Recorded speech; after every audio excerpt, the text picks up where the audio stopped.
a Sin Referencias Podcast. El día de hoy vamos a hablar de un tema muy interesante, el lugar a donde todos vamos a acabar ahí tarde o temprano, pero vamos a compartirles este punto o estas cosas que son tan interesantes que han llegado a lo largo de la historia sobre la muerte. ¿Qué es lo que nosotros pensamos? ¿Qué cosas nos dijeron cuando crecimos? ¿Cuáles son las referencias que tenemos en el mundo? Pero antes me gustaría saludarlos. Alejandro, ¿cómo estás? ¿Cómo estás, Paloma? Muy buenos días. Marco, un placer nuevamente estar aquí. ¿Qué tal, Paloma? Alejandro, buenos días a ustedes y pues buen día, buena tarde, buena noche para todos los que nos están viendo. Otra vez pues contentos de estar aquí con ustedes trayendo este tema que efectivamente ha sido una elección, una propuesta muy interesante, que es el tema de la muerte, y pues muy contento también de estar con ustedes y saludarlos. Pues qué gusto estar aquí con ustedes de vuelta. Y bueno, Alejandro, para ti, ¿tú qué puedes entender como la muerte?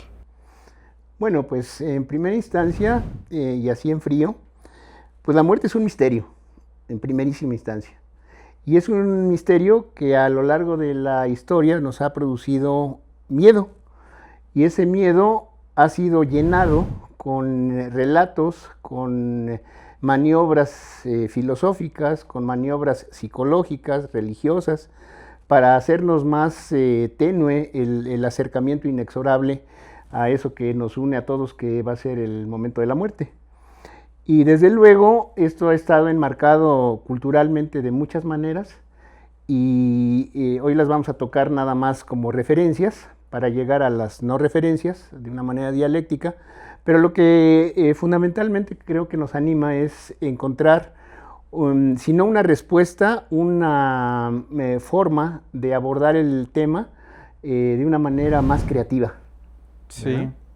Sí, definitivamente, Alejandro. O sea, yo creo que encontrar la respuesta es, o hablar de encontrar la respuesta es prácticamente imposible hasta que no estemos ahí, si es que hay un cierto grado de conciencia que lo pueda captar o llevar a algún lugar que hasta este momento pues tenemos algunas referencias en la historia y, como dices, ¿no? Se han ido dejando algunos registros, pero pues al final de cuentas creo que lo que dice Paloma es interesante la pregunta, ¿no? O sea, ¿qué entendemos nosotros por muerte? Y yo creo que desde ahí hay que regresar a nuestra propia historia de vida, porque la concepción que yo tengo y la que ustedes tienen seguramente es muy diferente y que se basa principalmente en la estructura con la que cada uno de nosotros creció. Y pues no sé, a ver, Paloma, ¿tú nos quieres compartir un poco de tú cómo creciste? ¿Cuál fue tu cercanía con el concepto de la muerte? ¿Cómo lo viviste? ¿Cómo lo interiorizaste? ¿Y cómo lo fuiste transitando, ¿no? Al final esta muerte es una polaridad del nacimiento, pues el extremo es pues la muerte, ¿no? Claro. Pues a mí me gustaría compartirles que la verdad es que yo inicié con un pensamiento, una creencia más bien, acerca de la muerte, y todo eso fue evolucionando hasta lo que hoy creo el día de hoy sobre la muerte. Creo que un punto importante que les puedo compartir es que, para empezar, la muerte nunca me dio miedo.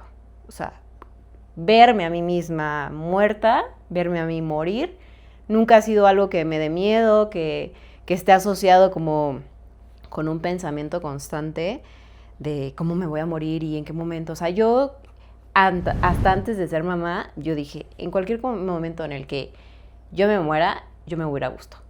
O sea, y justo el pensamiento que yo tenía, el concepto que yo tenía de la muerte, pues bueno, mi historia de vida es que yo crecí en un pueblo que se llama Huituco, increíble. Besos a toda la gente de allá de Huituco. Y bueno, yo crecí entre la religión católica y la religión de Testigos de Jehová. Entonces ahí fue como una mezcla de todas estas ideologías que tienen en las dos religiones, así lo percibo yo, de personal. Y bueno, al final terminé creciendo con la religión de Testigos de Jehová, y bueno, en la religión pues ahí estaba como mucho la parte de que si tú hacías una vida honorable, tú te ibas a ir al cielo, ¿no? Entonces, bueno, todo ese camino de hacer una vida honorable en cuanto a lo que la religión percibe como honorable, pues a mí me trajo muchos miedos, y también ahora que lo he estado trabajando, pues también muchos traumas, porque eso fue limitando mucho la vida pues que yo vivía cada día siendo una niña, o sea, entonces, pues desde ese lugar, como que todas estas cosas que yo hacía, pues eran el impulso con el condicionamiento del miedo, ¿no? Si yo hago esto, pues no me voy a ir al cielo. Entonces, pues tampoco quiero estar ardiendo en el infierno, ¿no? Entonces me quedaba así de que yo con mi pensamiento supremo de niña de 8 años, ¿no? O sea, entonces, pues desde ese lugar, al principio, pues era muy, muy horrible para mí. O sea, era horrible el tema de pensar todo lo que yo tenía, o sea, de no dar un paso en falso, ¿no? Entonces, pues sí fue algo como muy castigado para mí también. Y al final, bueno, mi familia toma otro rumbo de la historia y dejamos de ser testigos de Jehová y yo me aviento al mundo.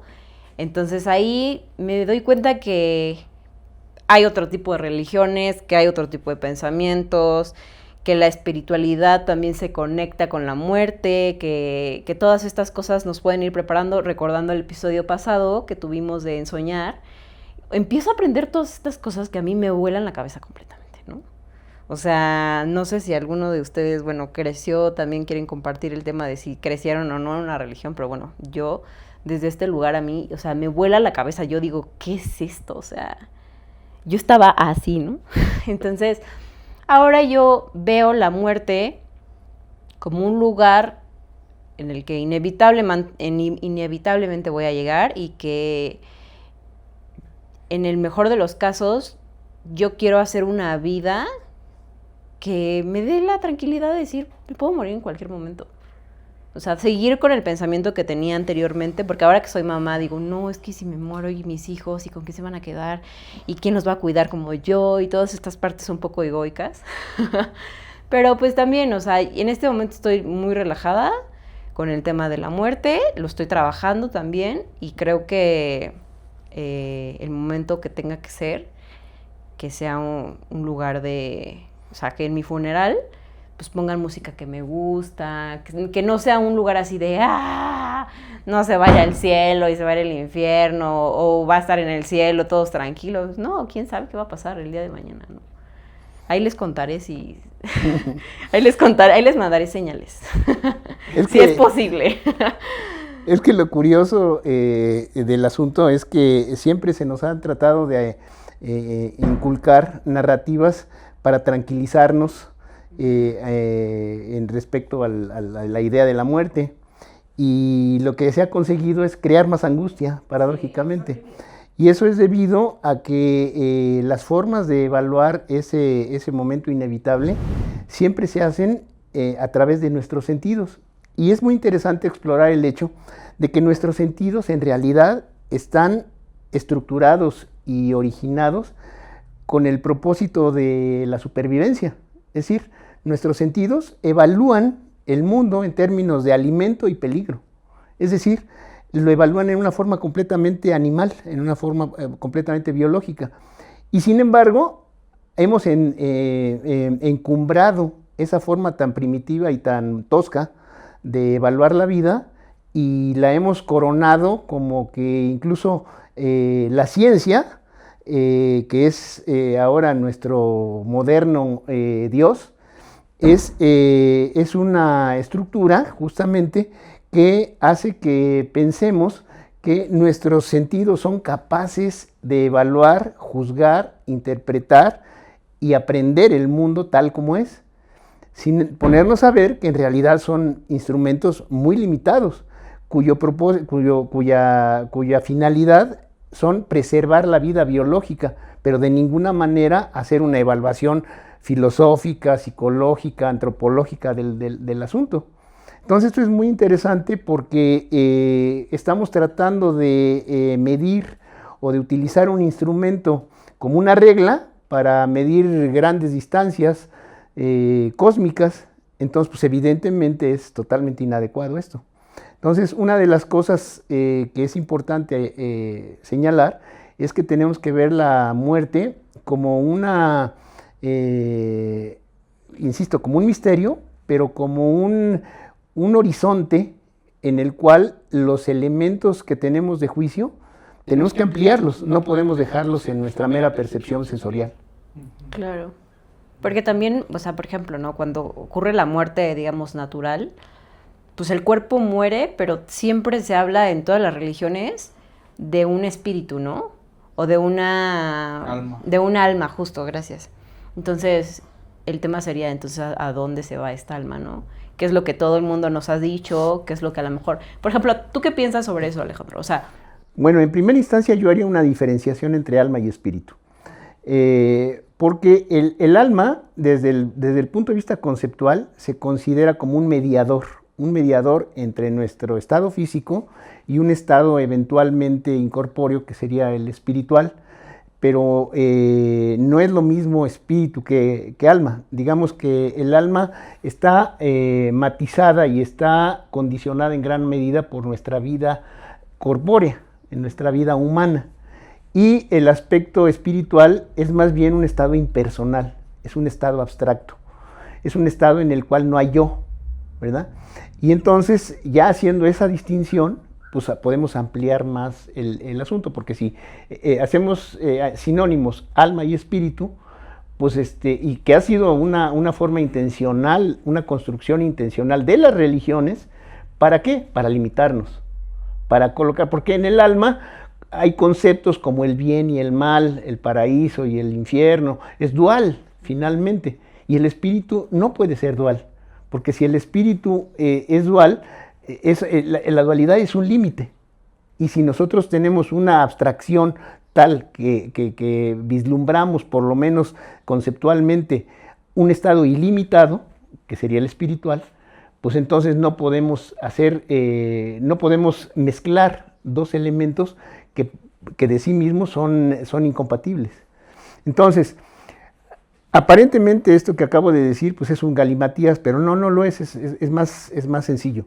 Yo creo que al momento que hacemos la distinción entre alma y espíritu, tenemos una oportunidad más clara de definir cuál es el ámbito meramente humano y un ámbito que no conocemos, que es el que le otorga a la muerte su lado de misterio, y que tengamos la perspectiva de que hay una posibilidad, digamos, energética, perceptiva, de llegar a esa frontera, ¿no?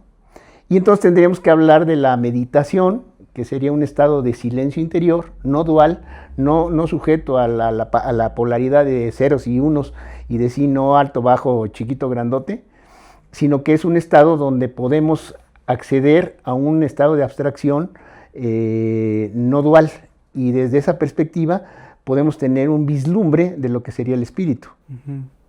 Es como algo un poquito más multidimensional, ¿no, Alejandro? Porque, bueno, no sé si tal vez multidimensional, no sé si es la palabra correcta, pero estás como en un estado meditativo, por ejemplo, estás orgánicamente vivo, pero no estás, digamos, en contacto única y exclusivamente con tus sentidos. Y al mismo tiempo no estás muerto, o sea, estás en una calidad de una existencia contemplativa absoluta, pero sin dejarla guiar por los 5 sentidos, de lo que estabas hablando ahorita un poco, ¿no? Que es lo que al final de cuentas va pues construyendo una realidad de lo que nosotros consideramos que es como la parte en donde estamos parados en el mundo, y desde ahí vamos construyendo todos nuestros pasos buscando una seguridad en nuestra existencia. Y ahora sí que pues es interesante, ¿no? Es un misterio, es un gran misterio. Sí, de hecho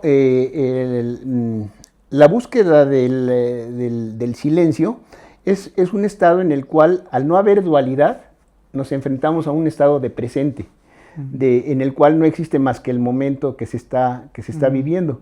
Desde ese momento que es tan elusivo, que es el eterno presente, paradójicamente tenemos una mejor oportunidad de abordar el tema que desde una perspectiva de lo que ya pasó y no existe, y de lo que posiblemente vaya a existir y no existe. Porque esa cuestión de estar debatiéndonos entre pasado y futuro nos coloca en una situación absolutamente intransitable desde el punto de vista del espíritu. ¿Por qué? Porque nos hace naufragar entre aquello que ya ocurrió y aquello que puede ocurrir pero no ha ocurrido. Y el estar en esa polaridad, en ese ir y venir eterno e incesante, que de hecho es el que le da pie a nuestro diálogo interno en el cual estamos prisioneros la inmensa mayoría de las personas, nos cercena, nos corta la posibilidad de acceder a lo más noble del ser humano, que es la capacidad de abstraer, de salir de esa dualidad, sí, y de entrar en un punto de no división. Sí. Sí, una presencia absoluta, ¿no? En el estar, sí. Porque justo esto que estás comentando es bien interesante, porque irnos al pasado pues nos coloca inmediatamente con el ego y nos identifica con lo que nosotros tenemos en este diálogo interno de lo que nosotros creemos que somos, y le proyectamos al mundo lo que nosotros creemos que somos, y todo nuestro presente lo acabamos filtrando por nuestra historia de vida, que es el pasado, y a partir de ahí nos perdemos de toda la amplitud y gama de posibilidades de construir a partir de determinado momento, ¿no? Yéndonos a algo bien sencillo.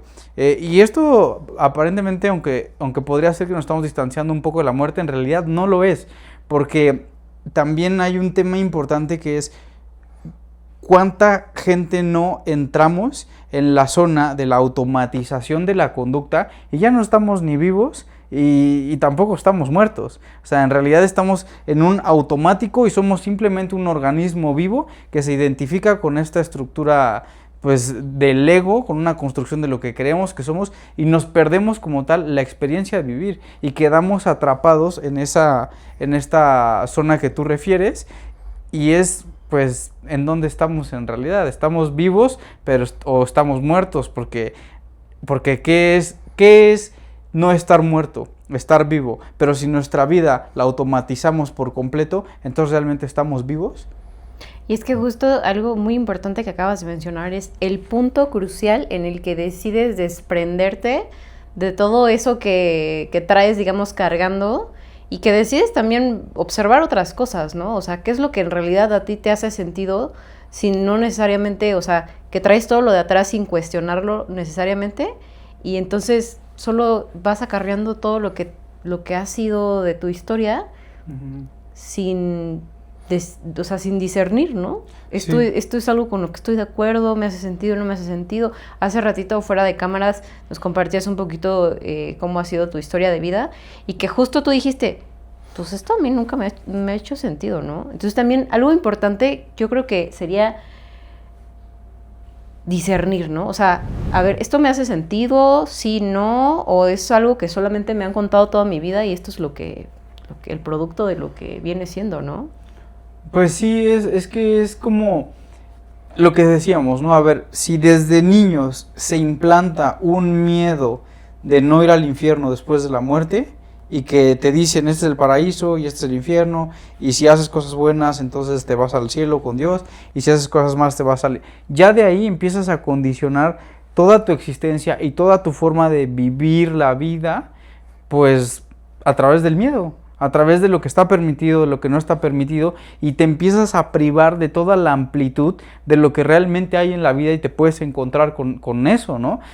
Tú lo decías hace rato, creciste de alguna forma hasta cierta edad en una estructura que te contuvo y te privó de un montón de cosas, pero en determinado momento tú cambias de escenario, y entonces el mundo se abre en una infinidad de posibilidades, que otra vez, si vamos a un estado de meditación, estamos en el ahora, en donde el ahora siempre es una posibilidad infinita de cosas que pueden ocurrir, y desde ahí la posibilidad de crear una vida, estando presentes, que nos pueda desprender del miedo de llegar al punto de morir e irnos al infierno, en una forma de verlo, ¿no? Yo creo que tal vez valdría la pena empezar a transitar y a transformar este tipo de filosofías, de vivir la vida a través del miedo, de no ir al lugar en donde no sabemos si existe o no existe, pero pues es un lugar muy feo, o sea, el infierno. ¿Quién quiere estar en el infierno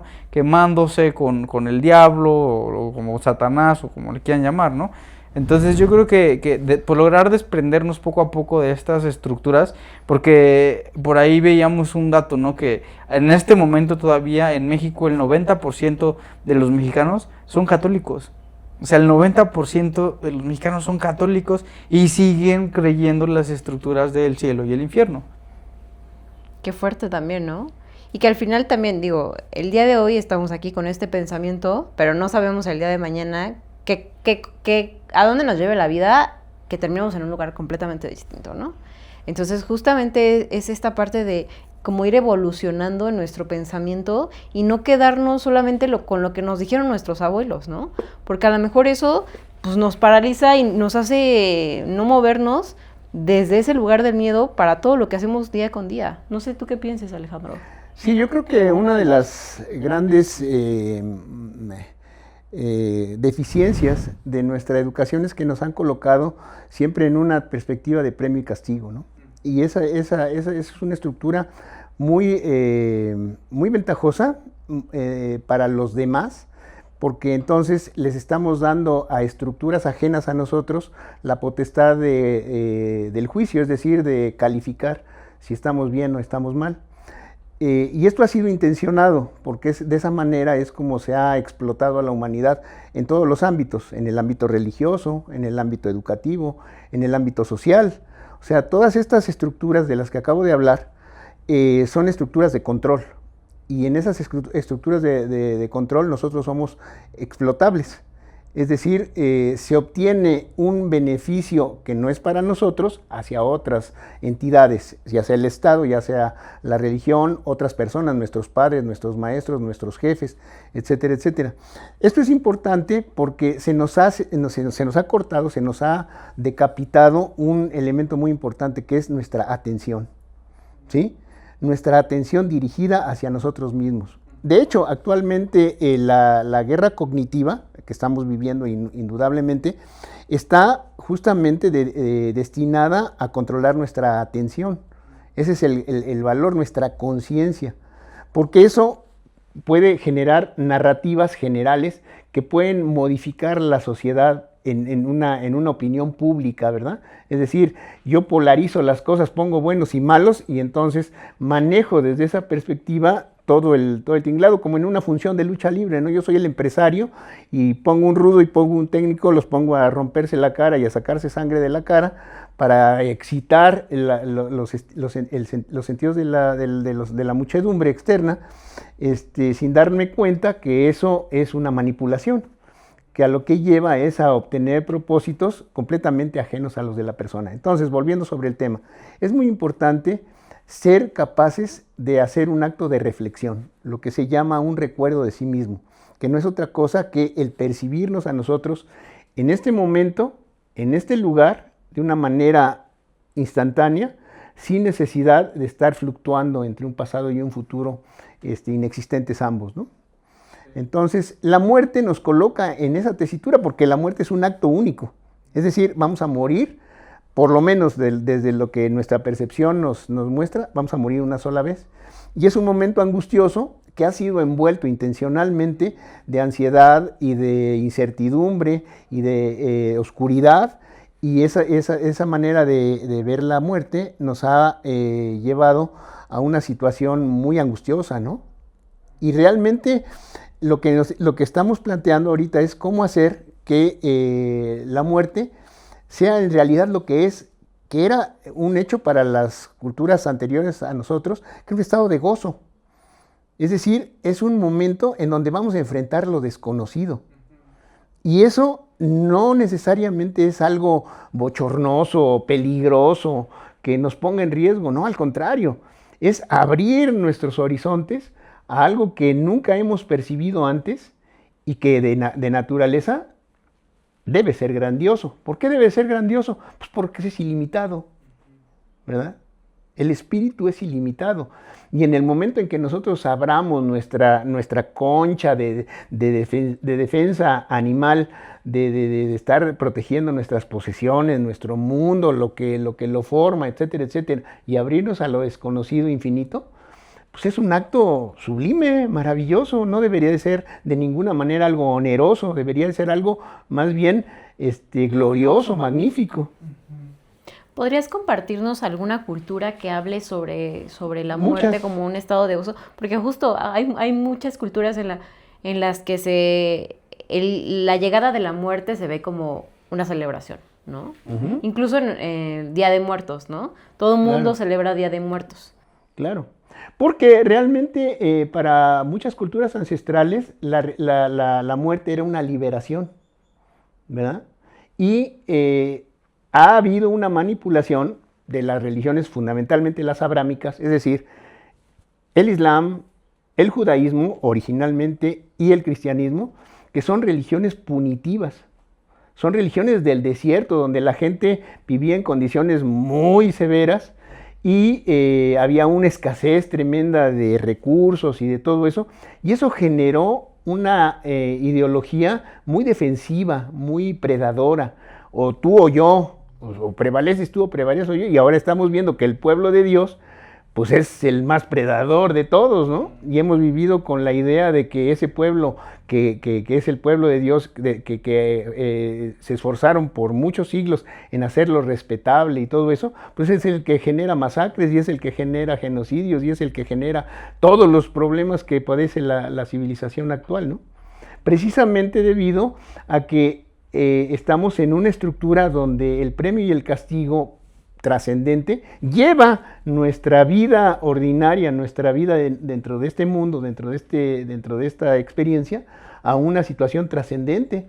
Entonces, pues, ¿cómo no va a ser tremendamente angustioso, ¿no? Más de lo mismo, estamos fritos, ¿no? Pues es una alimentación, ¿no? Una reconfirmación de lo que está sucediendo. Así es, literalmente. Muy bien, pues ya nos estamos metiendo a temas un poco más densos. Y me gustaría también que ustedes compartieran, si es que así lo desean, un poco su experiencia personal. Esto ha sido todo lo que nos han contado y todo lo que nos han dicho, pero ustedes ¿cómo lo han vivido en su propia piel? Para que ustedes en su piel, ¿qué es la muerte? ¿Cómo sienten la muerte cuando hablan de la muerte? Cuando piensan que va a llegar a un punto en el que van a morir. Pues yo en lo personal, en este momento ya estoy en una zona en donde justo para mí es un misterio y no estoy como condicionado a que va a ocurrir X, Y o Z de las opciones. En este momento de mi vida no estoy ahí, pero sí de niño yo recuerdo que tuve muchísimo miedo a la muerte, o sea, mucho miedo a la muerte y que con el pasar de los años fue disminuyendo. Pero sí recuerdo que desde chico, 4 o 5 años, yo llegaba muy seguido con mi mamá a dialogar y le decía, oye, es que mira, yo tengo miedo, ¿por qué pasa cuando nos morimos? ¿A dónde vamos? ¿Qué ocurre? Pues yo quería saber, o sea, que yo quería, no tengo idea de por qué de niño venían estas preguntas, pero venían las preguntas y yo me acuerdo que frecuentemente estaba en un escenario de mucho caos mental, en donde eran unos minutos de que yo estaba incontenible porque entraba en una especie de ansiedad muy grande de no saber qué pasaba cuando íbamos a morir. Entonces yo recuerdo muchas veces que llegaba con mi mamá corriendo, con muchísimo miedo, y a decirle, oye mamá, ¿qué va a pasar? Explícame. Y mi mamá me venía con la historia pues clásica, ¿no? De es que hay un cielo y nos vamos a ir a un paraíso y ahí nos vamos a encontrar todos y vamos a volver a estar juntos. Y toda una historia muy bonita, ¿no? Tampoco no era una respuesta donde yo tuviese herramientas para enfrentar la pregunta real, y lo que más me venía con esta respuesta era muchas más interrogantes respecto al tema. Sí, pero oye, a ver, está el cielo ahí y yo lo veo y ahí no hay gente, ¿no? ¿Y dónde está el paraíso? ¿Y cómo es? Y entonces venía muchísimas más preguntas porque la respuesta que se le daba a mi pregunta original pues no me hacía sentido de alguna manera, y como de niño no estaba, porque no teníamos una religión tampoco, o sea, no éramos ni católicos ni cristianos, pero esa era la respuesta que se nos daba a mí, a mi hermano, y yo en lo particular pues tenía demasiada curiosidad por saber qué pasaba ahí, pero también algo me generaba mucho miedo y en este momento no sé qué era, pero yo entraba en esas zonas y me acuerdo que era una cuestión de segundos y de estar en mi cama tranquilo, dispuesto a dormir, a que algo me detonara en la cabeza. Y yo me acuerdo cómo hasta me iba así al universo y veía los planetas según yo y veía las estrellas, y de repente ya estaba en la ansiedad absoluta, y era un episodio que me duraba tal vez un minuto y medio, o sea, pero en ese minuto y medio me pasó de todo, o sea, yo llegué incluso a golpear la pared de la desesperación que sentía, me llegué a lastimar la mano, cosas así, o sea, había un miedo, crecí con un miedo muy de no poder explicar lo que pasaba en la muerte, que me fue ocurriendo durante toda mi vida hasta que ya hace unos años eso empezó a modificarse. Y sí recuerdo que también tuve mucho el tema del miedo a la enfermedad, porque para mí enfermedad era sinónimo de muerte. O sea, yo todo lo enlazaba desde este lugar, o sea, me enfermo, me muero y listo, ¿no? Entonces, como tal vez, no sé desde dónde venga, pero ese ha sido mi vínculo con la muerte, siempre como buscando evitarla, buscando no... Y ya con el tiempo pues ha sido como aceptar que es algo que va a ocurrir, pero no estoy condicionado a que una idea u otra es la que va a predominar, y honestamente lo que más me gusta es disfrutar esta vida que está aquí ahorita y en las dimensiones de lo que hay en esta vida, ¿no? Alguna vez Alejandro me dijo este comentario de que así como pues encuentras pues una tonada, una música clásica, te encuentras pues una música tal vez de otro corte como es no sé, un narcocorrido, que yo no soy afín con los narcocorridos, pero pues toda la gama de colores de música, tipo de música que hay de un extremo a otro, pues son parte de la vida, y entonces yo lo que trato de hacer es de disfrutar la vida desde ese lugar, pero con mucha más conciencia también, ¿no?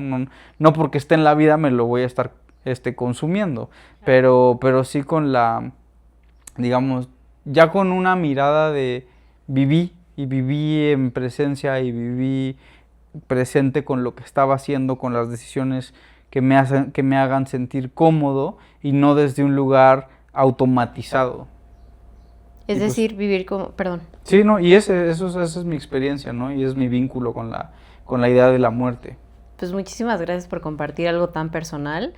Yo creo que también es muy valiente el poder compartir como todas estas cosas que nos hacen ser quienes somos y toda la construcción de las cosas que hemos sido hasta el día de hoy, y que el día de hoy tratas de hacer justo como vivir el aquí y ahora y no preocuparte tanto por lo que va a pasar mañana. ¿Eso es lo que estoy entendiendo? De alguna forma, ¿no? O sea, por ejemplo, el día de hoy yo llegué tarde a nuestra sesión, y en otro momento yo hubiera estado muy tenso de que venía tarde, ¿no? O sea, tuve un retraso en el tiempo y yo hubiera hecho un caos de decir, no, es que su tiempo y qué feo, qué mala onda.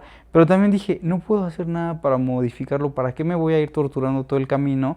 Voy a llegar en el tiempo que tenga que llegar y bueno, me disculparé por haber llegado tarde, ¿no? Pero es eso, o sea, porque si, como decía Alejandro, imagínate que yo me hubiese acabado la cabeza de camino por decir voy tarde, y es que qué mala onda, es que falta de respeto, es que se va a enojar Alejandro, es que se va a enojar Paloma, y todo ese caos me lo como del trayecto para acá, y resulta que llego y están platicando, se está acomodando todo el set, pero afortunadamente me pude desprender de ese caos desde que dije, bueno, pues voy tarde y me tendré que disculpar por llegar tarde, ¿no? Y tratar de poner más atención al horario, y que antes eso era algo que no me pasaba, y para mí eso es también estar en el ahora, o sea, al final así ocurrió, y trato de que así sea ya con mi vida de todos los días actualmente. Y por ejemplo, ahora que dices de vivir aquí ahora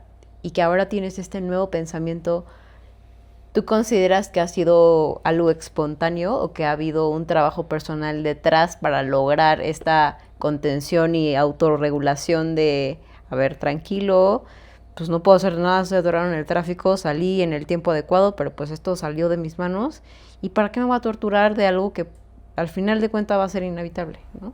Sí, pues bueno, o sea, de entrada no salía a tiempo, se me hizo tarde, no vi Okay, el reloj, Okay. O sea, y que esta es otra, ¿no? O sea, también, si el trabajo personal en qué consiste, sí ha habido mucho trabajo personal que tiene que ver con detectar cuál es mi carácter, o sea, entender un poco más de cuál es mi carácter, cómo reacciono ante ciertos estímulos externos y en las posiciones en donde yo me pongo, porque al final quien se pone es uno mismo ante las fantasías que creamos de lo que ocurre según el mundo externo, ¿no? Entonces, yo creo que lo que al final de cuentas se trata es de seguir buscando en vida la presencia y la congruencia. Entonces yo ahorita fácil pude haberles dicho, no, sí, yo salí puntualito, pero el tráfico, no, o sea, la verdad es que no salí puntual, no me di cuenta, se me pasó la hora de salir y llegué tarde, ¿no? Sí había más tráfico también de lo que yo me imaginé, pero no es atribuible, y entonces ahí es donde viene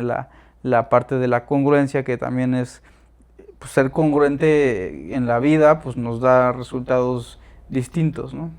Pues sí, qué bueno que estás tomando como esa responsabilidad, que muchas veces la manera más fácil de hacerlo es tomar una vía alterna y decir, no, es que y al final evadimos nuestra responsabilidad, nos vamos escabullendo. O sea, creo que también eso es algo muy valiente y habla mucho como de todo este trabajo personal que has estado haciendo y que justo ahora vives en aquí y ahora, sí, pero obviamente con todo un trabajo que está siendo pues efectivo, o bueno, al menos así yo lo veo desde mi percepción, y de también tomar responsabilidad de lo que estás haciendo, ¿no? Sí. ¿Tú cómo ves, Alejandro? Yo creo que, volviendo al centro del tema, en el siguiente segmento, en el siguiente programa, vamos a abordar el asunto desde una frase que se me hace muy importante. Decía un gran maestro llamado George Ivanovich Gurdjieff, que el secreto para la otra vida es trabajar para esta vida. Y creo que ese sería el punto de partida de lo siguiente.